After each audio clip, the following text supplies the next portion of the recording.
Hello గురు, welcome to our channel Rohit talks. ఈ రోజు మన పాయింట్ ఏంటంటే verilog versus VHDL and full guide for beginners.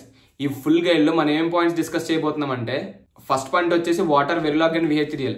Second point వచ్చేసి why HDLs are important VLSA. Third point key differences between verilog and VHDL. Fourth point ఏంటంటే which one should you learn first for front and VLSA. Fifth point ఏంటంటే tools and simulators. Sixth point ఏంటంటే online platforms and resources. Seventh point ఏంటంటే learning paths and projects. ఈ points అన్ని మనం ఈ వీడియోలో clear గా డిస్కస్ చేయబోతున్నాం. నువ్వైతే వీడియోని స్కిప్ చేయకుండా ఎండ్ వరకు చూడు. అండ్ మన ఛానల్ ఫస్ట్ టైం విజిట్ చేసి ఉంటే సబ్స్క్రైబ్ చేసుకో. అండ్ ఇంకా లేట్ చేయకుండా వీడియో అయితే స్టార్ట్ చేసేద్దాం. మన ఈ వీడియోలో ఫస్ట్ పాయింట్ ఏంటంటే what are verilog and VHDL. Let's start from the basics. Verilog and VHDL ఈ రెండు లాంగ్వేజెస్ కూడా హార్డ్వేర్ డిస్క్రిప్షన్ లాంగ్వేజెస్.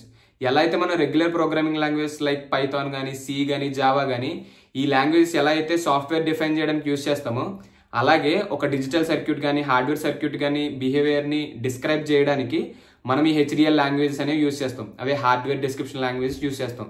ఆ డిజిటల్ సర్క్యూట్స్, హార్డ్వేర్ సర్క్యూట్స్ ఏంటంటే లాజిక్ గేట్స్ కానీ, ఫ్లిప్ ఫ్లాప్స్ కానీ, మక్సెస్ కానీ, ఇంకా చాలా ఇలా ఎగ్జాంపుల్గా తీసుకుంటే చాలా సర్క్యూట్స్ అనేవి ఉన్నాయి మనకి. సో ఈ సర్క్యూట్స్ అన్ని బిహేవియర్ని డిస్క్రైబ్ చేయడానికి మనం యూజ్ చేసేది hardware description languages. First language వచ్చేసి వెరిలాగ్. వెరిలాగ్ స్టాండ్స్ ఫర్ వెరిఫైయింగ్ లాజిక్. ఇది ఎట్లా అంటే సేమ్ చూడడానికి, అంటే సింటాక్స్ చూడడానికి సిమిలర్ గా ఆల్మోస్ట్ సి లాంగ్వేజ్ దగ్గరగానే ఉంటుంది. అండ్ ఇది చాలా సింపుల్ గా రాయొచ్చు అనమాట కోడింగ్ అనేది. అండ్ సెకండ్ థింగ్ వచ్చేసి VHDL. VHDL stands for very high speed circuit hardware description language. ఈ VHDL లాంగ్వేజ్ అనేది దీని సింటాక్స్ చూసుకుంటే కంపేర్ టు వెరిలాగ్ ఇది కొంచెం డీటెయిల్డ్ ఫార్మాట్ లో ఉంటుంది. అంటే ఏదైనా సర్క్యూట్ బిహేవియర్ డిస్క్రైబ్ చేసేటప్పుడు చాలా డీటెయిల్ గా కోడ్ అనేది రాస్తాం. ఇది వెరీ స్ట్రాంగ్లీ టైప్ లాంగ్వేజ్ అనమాట. ఫైనల్ గా ఈ రెండు హార్డ్వేర్ డిస్క్రిప్షన్ లాంగ్వేజెస్ కూడా ఒక డిజిటల్ హార్డ్వేర్ సర్క్యూట్ ని సింథసైజ్ చేయడానికి, సిమ్యులేట్ చేయడానికి యూజ్ చేస్తాం అనమాట. మన ఈ వీడియోలో సెకండ్ పాయింట్ ఏంటంటే వై HDLs ఆర్ ఇంపార్టెంట్. ఈ HDLs అనేవి ఫ్రంట్ అండ్ VLSA డిజైన్ కి ఫౌండేషన్ లాంటివి అనమాట.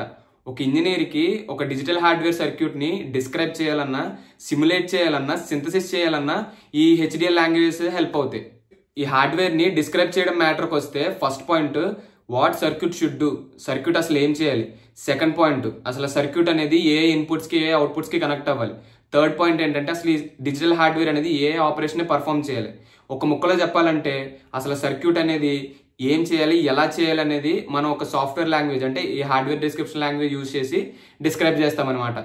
అండ్ ఈ సిమ్యులేషన్ మ్యాటర్కి వస్తే ఒక చిప్ ఫ్యాబ్రికేషన్ లో ఫంక్షనల్ వెరిఫికేషన్ అనేది చాలా ఇంపార్టెంట్ రోల్ ప్లే చేస్తుంది. ఎలా అంటే ఇప్పుడు ఒక RTL మనం ముందు డిస్క్రైబ్ చేసాం కదా, డిస్క్రైబ్ స్టేజ్ లో ఆ RTL అనేది కరెక్ట్ గా వర్క్ అవుతుందా లేదా, అంటే మనకి ఇంటెండెడ్ అవుట్పుట్ ఇస్తుందా లేదా అనేది వెరిఫై చేసేది సిమ్యులేషన్ స్టెప్ దగ్గర. అసలు ఒకవేళ సిమ్యులేషన్ కనుక ఫెయిల్ అయితే, అంటే ఫంక్షనల్ వెరిఫికేషన్ కనుక ఫెయిల్ అయితే మళ్ళీ ఏం చేస్తామంటే ఈ RTL ని మళ్ళీ రీరైట్ చేస్తాం. ఇంకా ఇదే కాకుండా హార్డ్వేర్ ని సిమ్యులేట్ చేయడానికి టెస్ట్ బెంచెస్ రాయడం, అవుట్పుట్ ని వెరిఫార్మ్ చేయడానికి వేవ్ ఫార్మ్ టూల్స్ యూజ్ చేయడం, లాజిక్ బగ్స్ ఫైండ్ అవుట్ చేయడం, ఇవన్నీ మనం సిమ్యులేషన్ స్టెప్ లో చేస్తాం. అసలు నిజంగా చెప్పాలంటే ఈ ఫ్రంట్ అండ్ VLSA డిజైన్ కి ఈ సిమ్యులేషన్ అనేది చాలా కీ రోల్ ప్లే చేస్తుంది.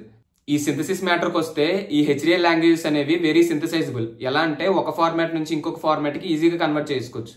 ఫస్ట్ ఇనిషియల్ స్టేజ్ లో మనం ఏం చేస్తాం, ఈ RTL ని సింథసిస్ తర్వాత గేట్ లెవెల్ నెట్ లిస్ట్ లో కన్వర్ట్ చేసుకుంటాం.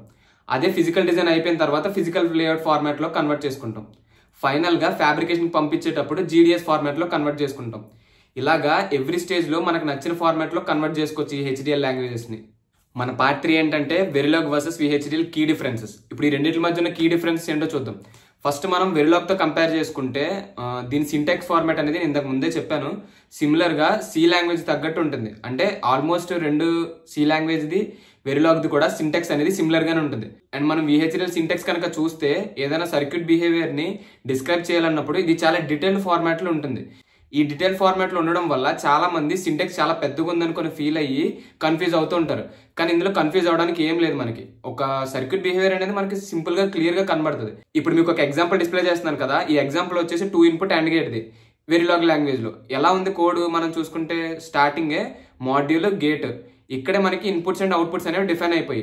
అండ్ సెకండ్ లైన్ చూసుకుంటే y equals to A and B.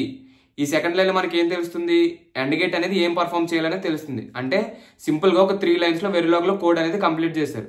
ఇప్పుడు మీరు కనుక చూసుకుంటే అదే కోడ్ ని VHDL లాంగ్వేజ్ లో అంటే 2 ఇన్పుట్ అండ్ గేట్ ని ఏదైతే వెరిలాగ్ లో రాసామో అదే VHDL లో చూస్తే ఫస్ట్ మనకి ఏముంది, ఎంటిటీ ఉంది. ఈ ఎంటిటీ ఏం డిఫైన్ చేస్తుందంటే it defines the interface of the module. మీరు చూడొచ్చు స్టార్టింగ్. అండ్ ఈ ఎంటిటీ మాడ్యూల్ మనకి ఏమున్నది, ఇన్పుట్స్ ఏమున్నాయి, అవుట్పుట్స్ ఏమున్నాయి, అవన్నీ డిఫైన్ అయి ఉన్నాయి. కానీ బిహేవియర్ మాత్రం మనం ఇంకా చెప్పలేదు. జస్ట్ మాడ్యూల్ యొక్క ఇంటర్ఫేస్ని మనం డిఫైన్ చేసాం.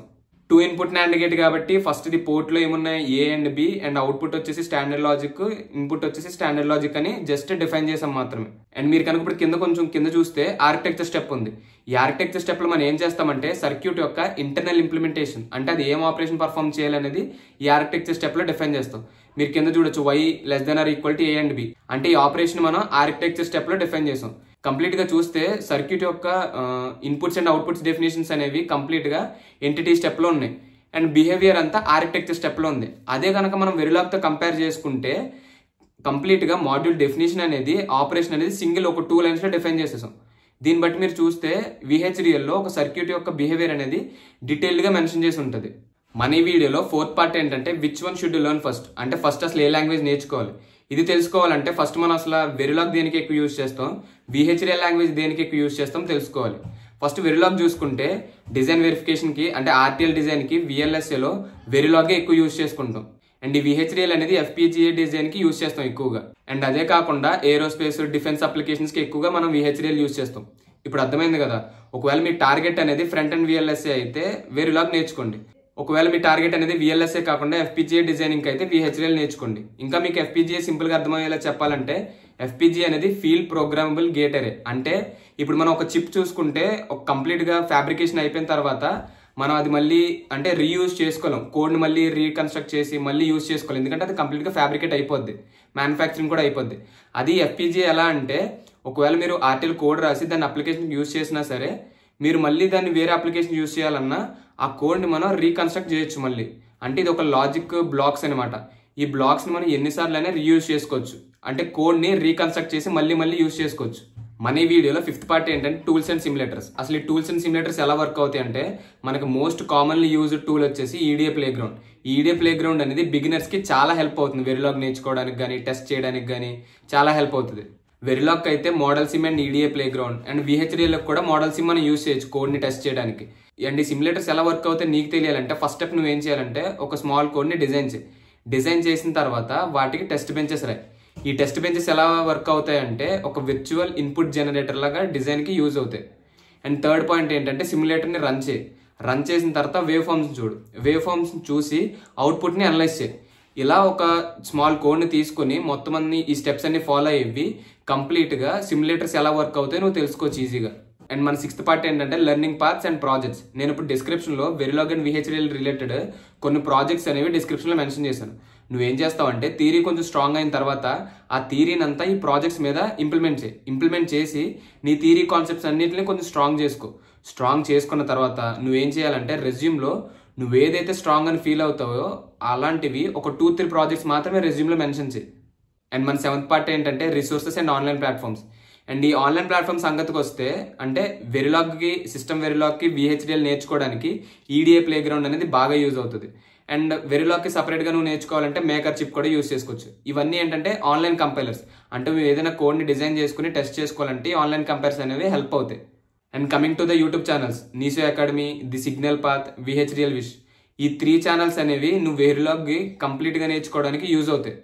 అదే VHDL నేర్చుకోవాలంటే VHDL wish, FPGA for student, all about FPGA, ఈ 3 ఛానల్స్ అనేవి నువ్వు VHDL నేర్చుకోవడానికి బాగా హెల్ప్ అవుతాయి. సో ఫైనల్గా అదనమాట. అన్ని పాయింట్స్ విన్నారు కదా, క్లియర్గా అర్థమైందని అనుకుంటున్నాను. మీకు ఇంకేమైనా డౌట్స్ ఉన్నా కమెంట్ సెక్షన్లో కమెంట్ చేయండి, మనం క్లియర్ చేసేద్దాం. అదే కాకుండా నీ ఫ్రెండ్స్ అండ్ ఫ్యామిలీ మెంబర్స్లో ఎవరైనా ఫ్రంట్ అండ్ VLSA నేర్చుకుందామని అనుకుంటున్నారో, ఏదైనా వెరిలాగ్ కానీ VHDL కానీ ఏది లాంగ్వేజ్ నేర్చుకోవాలో కన్ఫ్యూజన్లో ఉన్నారో వాళ్ళకైతే ఈ వీడియోని షేర్ చేయి, వాళ్ళకి కూడా హెల్ప్ అవుతుంది. అండ్ ఫైనల్గా వీడియో నచ్చితే ఒక లైక్ చేసి మన ఛానల్ అయితే సబ్స్క్రైబ్ చేసేసి, అండ్ నువ్వే లాంగ్వేజ్ నేర్చుకుంటున్నావు కమెంట్ సెక్షన్లో అయితే కమెంట్ చేయి. ఉంటా మరి, బాయ్.